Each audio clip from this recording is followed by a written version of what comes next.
Coming up, we're going to recap some of Universal's latest news on this week's episode of the DIS Unplugged Universal Edition.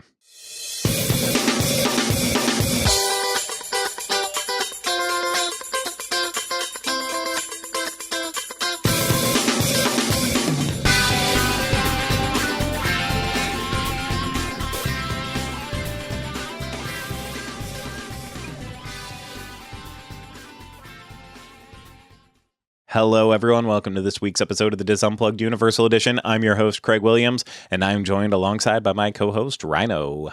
Hey there. Hey, Ryno. How are you doing? Thanks for being here.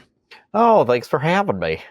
You're very welcome. Very excited to talk about Universal Orlando with you today and beyond.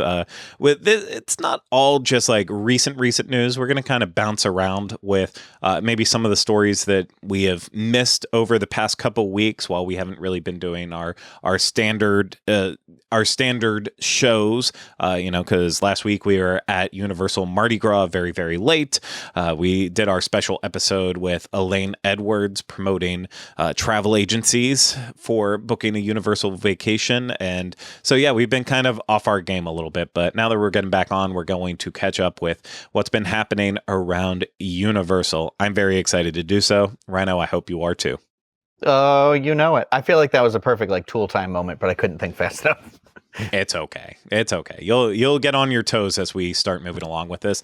Let's next mention Dreams Unlimited Travel. If you like our content, you want to support us, book a vacation through Dreams Unlimited Travel. It costs you no extra money, and you get the support of one of the awesome Dreams Unlimited Travel agents. So head over to dreamsunlimitedtravel.com today for a free, no obligation quote.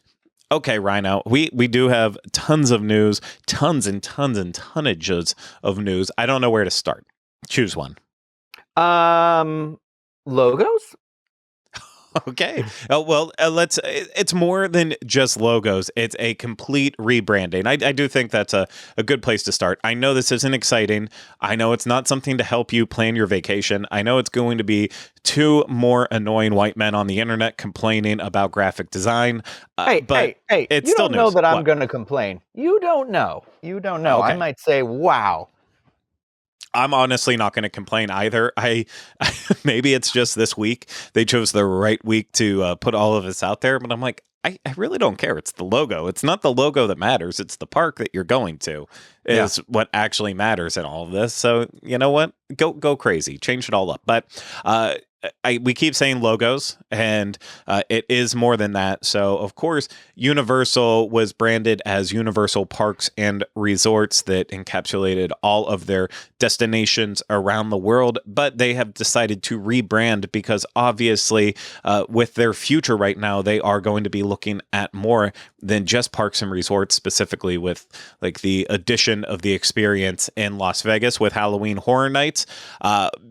Because of that, that's not really a park. It's not a resort necessarily in that way. It's in this weird in between. So ultimately, Universal is now being branded as Universal Destinations and Experiences.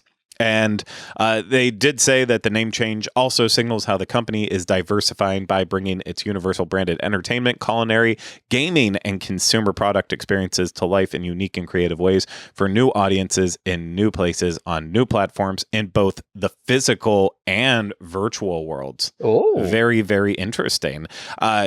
Mark Woodbury, Chairman and Chief Executive Officer of Universal Destinations and Experiences, said Universal Destinations and Experiences aligns with our aspirations to be the destination of choice in the markets where we are today and the markets we enter in the future. We are thrilled to expand how we bring the Universal brand to life in new, immersive, and compelling ways for fans around the world using our rich collection of stories, characters, and franchises. And again, this all comes on the heels of the Texas theme park, which we will get there in a second, as well as the year-round horror experience in Las Vegas. And it's just been a big time for Universal in general with the grand opening of Super Nintendo World out at Universal Studios Hollywood. It's a big time right now for the company with everything they have coming up. And I actually feel like the name change makes a lot of sense to me because really parks and resorts while it's just nomenclature, it does limit it.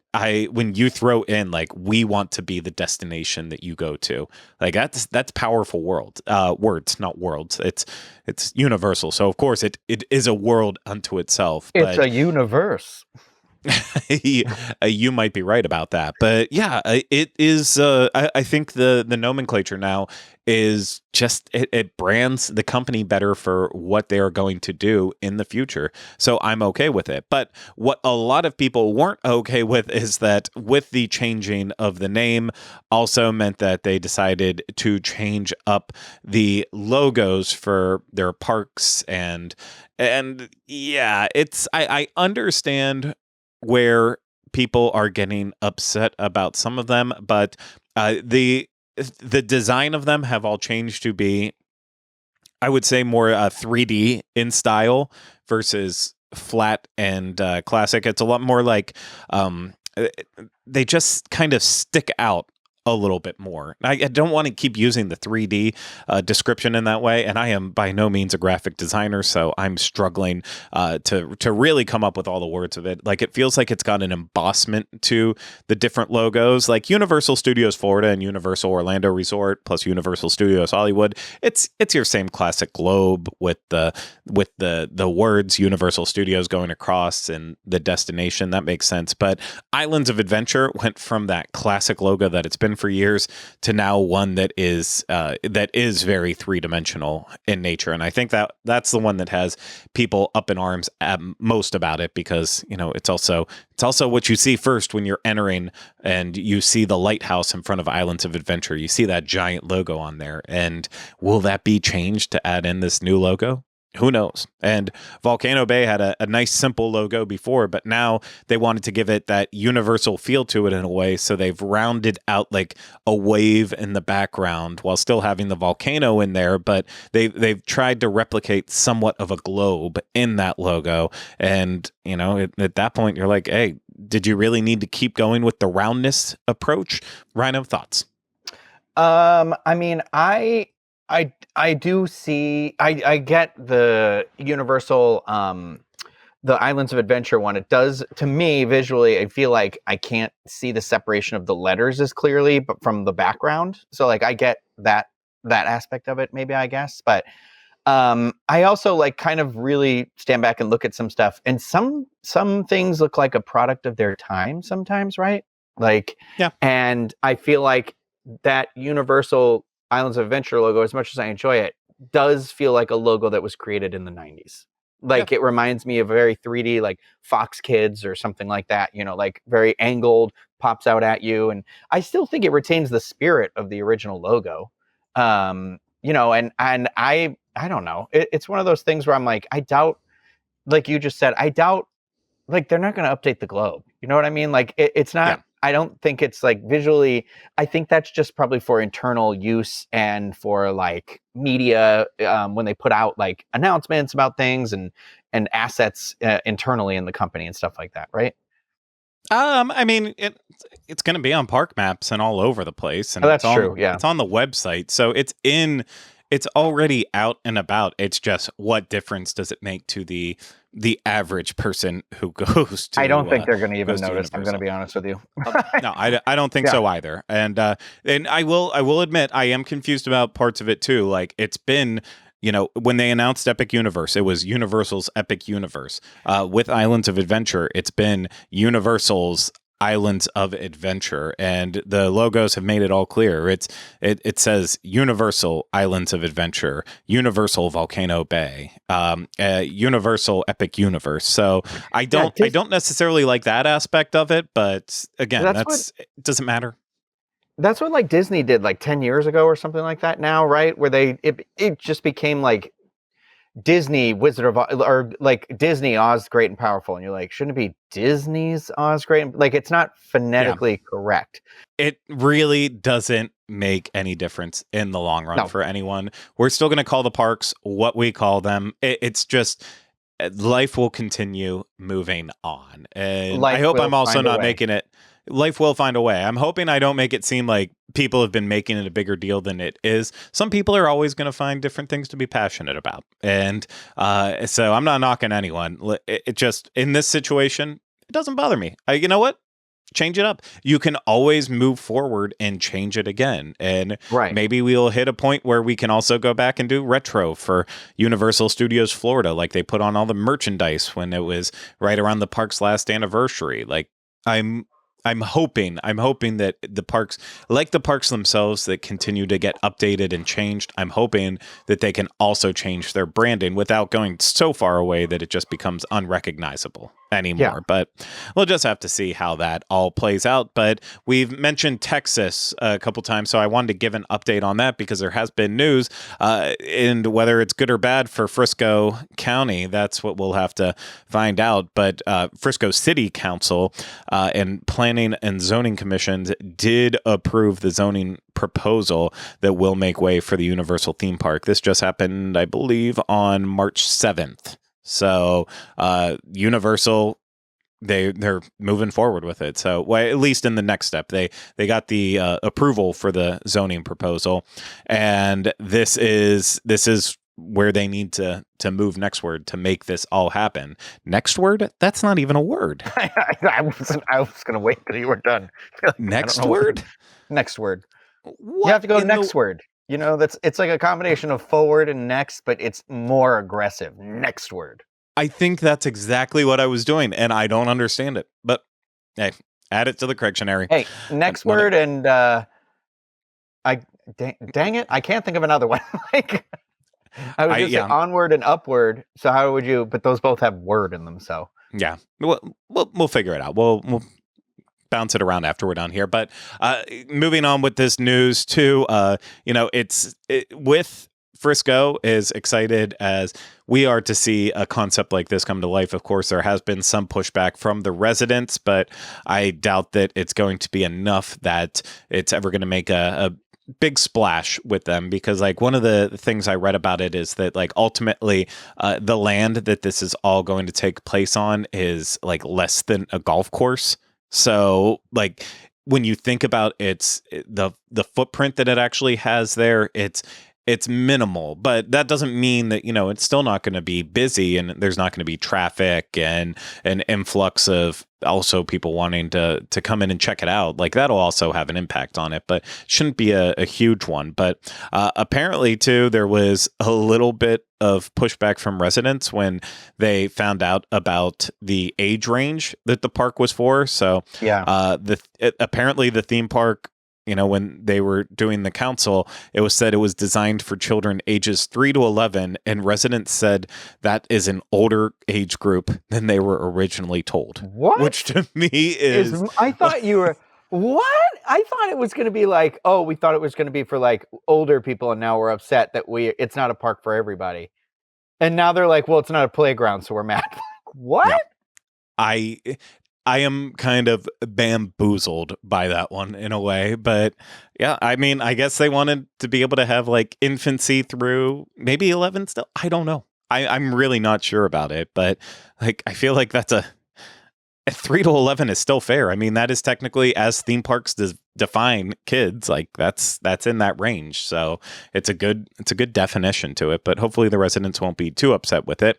The theme park would have to comply with city and noising lighting ordinances, and that would look something like the park could open as early as 8 a.m., close at 10 p.m. Looks like the max height for anything in the park would be 10 stories or 100 feet.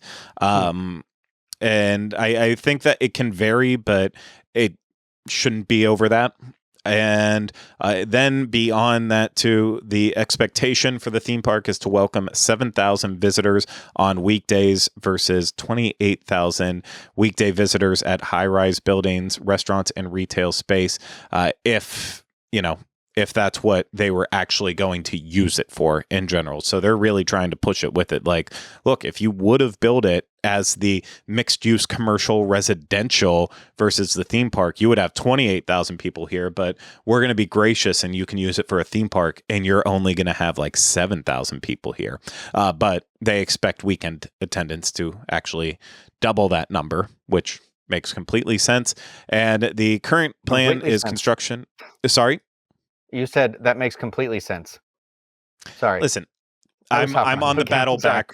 I'm on the battle back right now from a little illness, and so I'm like I'm doing my best here, man. I'm trying to do what I can. Trying to do it. The current plan for construction of the park is to begin later this year on a completely vacant field on the east side of the Dallas North Tollway, and the park is expected to open if it goes through in 2026. So, pretty big deal. Pretty big deal. Big deal. Pretty big shoe. Really big shoe. Yeah. And I know you've shared this anecdote before on other shows, Patreon, but you have a friend in Texas, and a lot of the buzz around Texas is about Universal coming there. But it seems like for a lot of people, they're not actually paying attention to what's coming there, and they're going to be sorely disappointed. Yes. As we often learn is that, like you said, the average guest, they hear it and they think of what already pre-exists without like really listening to what it is. So my friends that are in the Austin area, because it was my friend and then like a bunch of their friends, and they were like, oh yeah, we're excited. That's going to be really cool. And I was like, do you know it's like a children's park? And they're like, what?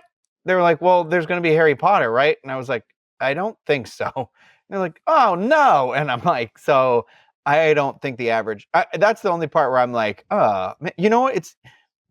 It's one of those things where a survey is always like, you've heard about those like park surveys where they say that when the attraction, sometimes there's an attraction that when it's open, the guest satisfaction survey is lower than when it was closed, because when it's closed, they don't have the opportunity to experience it and then be disappointed. So I feel like it's a similar kind of mental situation in that way, where like people are excited, and then I'm worried that it'll be like they'll react to what isn't there as opposed to what actually is there. Does that make sense? Yeah, it does make sense. I will say I feel like when Texas comes along, it will definitely be marketed towards the right people, and they will make it abundantly clear as it gets closer and closer to opening that this park is for very specific people. It is very local oriented. Don't misconstrue these things. If you want to travel from afar to see it, of course, absolutely do so. But it's a different experience. It's not the standard theme park. It's a regional experience that's meant for the people who live around the areas. And, I think that's easier for probably a lot of the people who are listening and watching that have regional experiences in their own backyards, that they understand it a lot more and are prepared for it. But that is where you get into the jaded side of some people living in, Orlando or California, when it's like, what do you mean regional?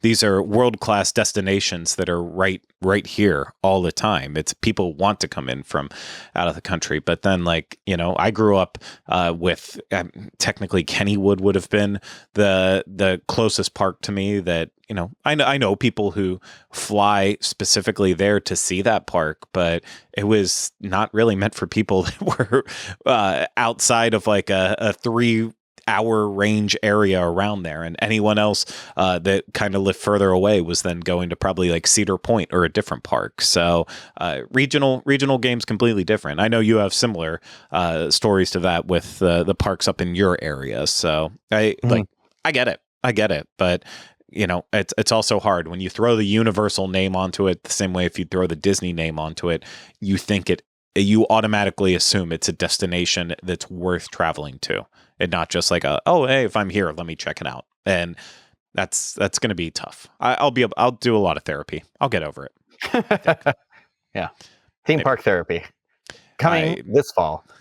Hey, someone out there needs it. Probably me. But we're going to move on. Hey, Ryno, you mentioned Harry Potter, and we missed the news a couple weeks back. Actually, it was just last week, and we were going to tie it in with the Mardi Gras show and stop off in the Wizarding World of Harry Potter and get a butterbeer, but ultimately we didn't because I didn't want to. I didn't want to because the news felt exciting, but then became a little less exciting, and I guess it's still exciting. But of course, Universal decided to finally come out with a vegan version of butterbeer. And to be completely clear with it, this is where the topping is impacted from it. So for the longest time, the butterbeer inside the Wizarding World of Harry Potter could not be altered at all. Like you had to get, when it first debuted, you either got your cold or your frozen, and you add the topping on there, and that's how it was sold. Then, of course, it has progressed with different forms of butterbeer being added, but that it always stayed the same way. You cannot change anything. It's butterbeer. This is how Rowling wants it to go, so this is how it must go. And then down the road, it eventually, just the last year, if I'm remembering my dates correctly, they finally started serving it without the topping on there, so that way it could be technically served as for people there who didn't have dairy as part of their diet. Became a non-dairy treat that you could have.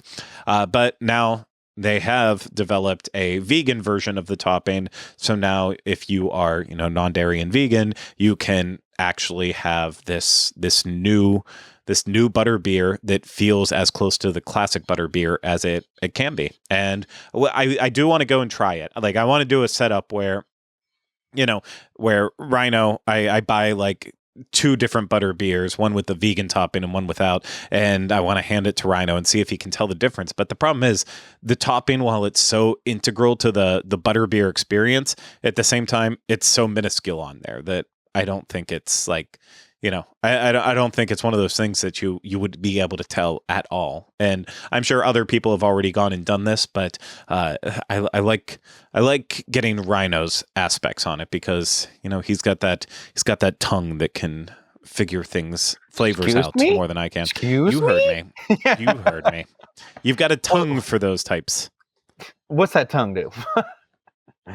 Yeah, I mean, I'm all for a blind taste test. We don't shy away from butterbeer taste tests here.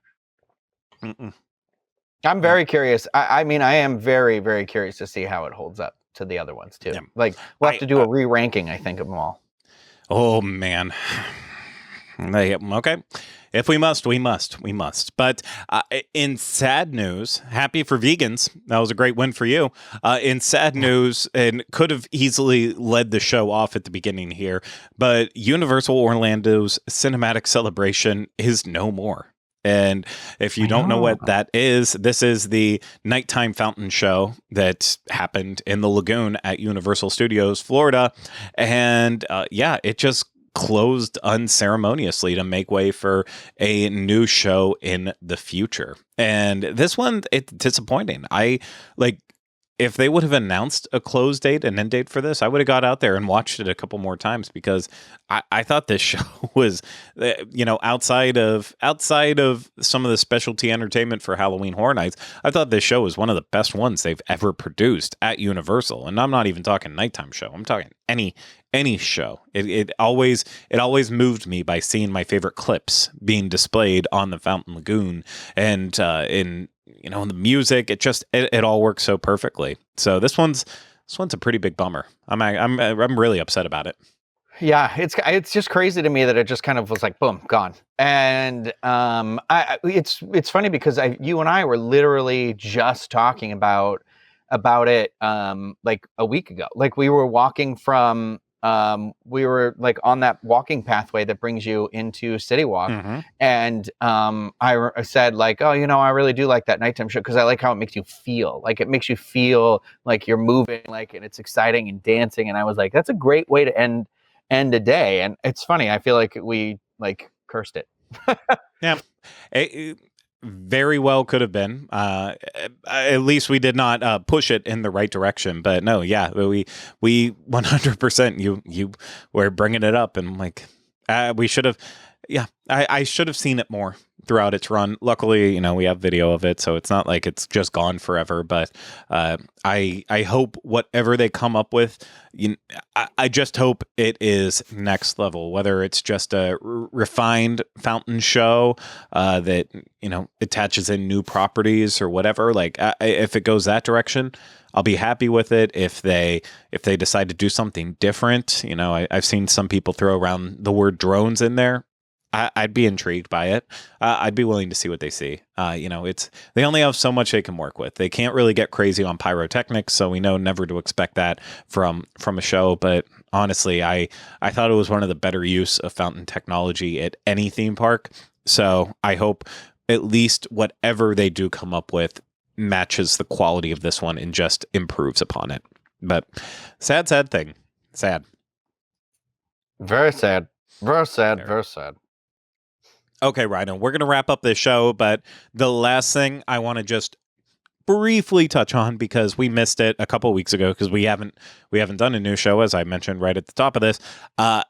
They came out with Horror Night Nightmares on social media, came out with the very first speculation map for next year's Halloween Horror Nights event. Wow, this year's Halloween Horror Nights event that feels like it's still next year, but is coming up quickly. Man, I'm degrading on this one, so we won't take this one too long. But they put out the very first spec map, and obviously we already know one of the things on the spec map is correct, and that is Chucky being a part of the event, since that was already officially announced. But I just wanted to throw out any of the other concepts on there, just your way, to see if you have any input on them, specifically the intellectual property ones. I'll mention two of the original concepts, but the other ones that were on the speculation map, if you don't remember, you didn't see it, Ryno, you have a new Universal Monsters one, this time Phantom of the Opera versus Dracula. You have The Last of Us, which was on the spec map last year, and obviously being as popular it is right now, I feel like it's definitely back on people's radars. Blumhouse with M3gan, Megan, and Insidious.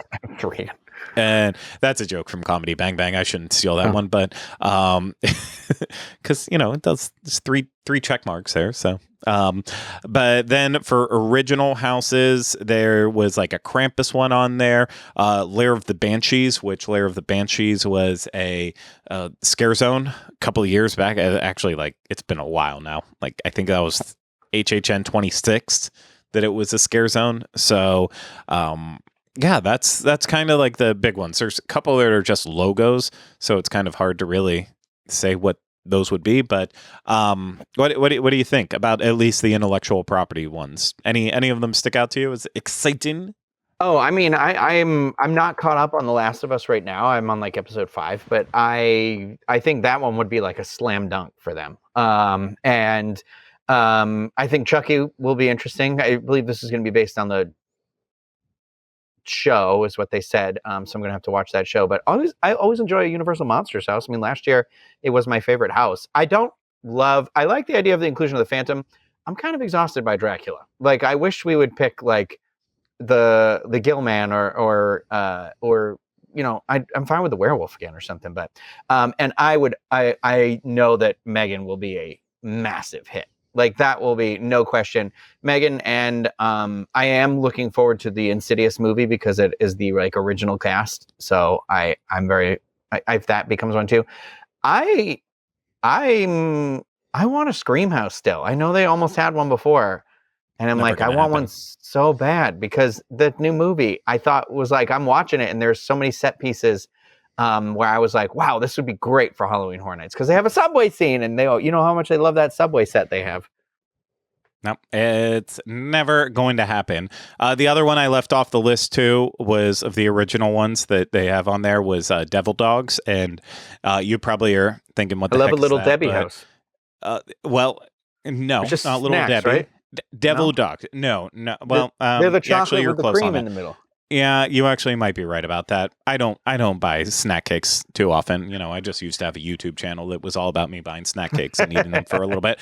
Anywho, no, Devil Dogs was one of the movies that was featured in Slaughter Cinema. That helped with all the movies. So a little bit of a callback. Yeah, I love that Could be. idea. Yeah. I mean, it would be if it comes to fruition, but yeah. I do love that if they do an original Krampus house too. I feel like, who doesn't love Krampus, right? Yeah, it's if they ever wanted to mess around with that, though, I think they need to be like hard and fast with it. Like, we need to disassociate this with the movie as much as possible, because the movie is so incredible. The house was the house with it, I just loved. So I don't want a rehash of that. I want a new take on the story, but not like how Disney reimagines its movies. Like, I want just something that's completely different from it. But cool. Do you think the guitar with the lightning bolt, what do you think that's supposed to signify? I'll be honest, I have not looked at what any people are talking about in terms of the rumors. I haven't looked at what people have been saying in terms of like, oh no, these ones are definitely wrong. These are off there. So I have no idea with the guitar one, with the Asian characters or the anchor. No idea. But that's part of the excitement. Not everything's gonna change. So much is going to change on this list between this one and the next one that I'm not married to anything. Well, the guitar, I doubt it is what it is, but what if it was like a Stranger Things? I hope not. Oh my God. I hope not. That's played out, but I would rather it be exactly what it looks like. I want to see Harry Potter playing guitar. Harry Potter and the Forbidden Chord. Yeah, it's Harry Potter versus David Bowie guitar off once and for all. Whoever wins, we lose. That's the tagline.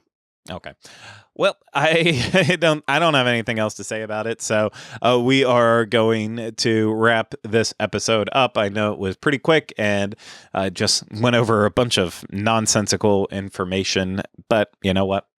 Would it be the DIS Unplugged Universal Edition if it was anything else but that? I don't think so. So thank you, Ryno, for having this conversation with me. Thank you.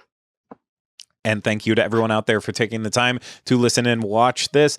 If you enjoyed what you saw and you're watching this on YouTube, hit the thumbs up, subscribe to the channel, leave comments, questions, video suggestions in the comment section. If you were listening to this, subscribe wherever you listen to podcasts. And if you can, leave us a positive rating and review. And if you want to support us more, book a trip through Dreams Unlimited Travel. Get a free no obligation quote today at dreamsunlimitedtravel.com. But that's going to do it for this week's episode of the DIS Unplugged Universal Edition. I'm going to go take a nap. So I hope you all take care, have a great week or longer, and remember, we still haven't changed the name.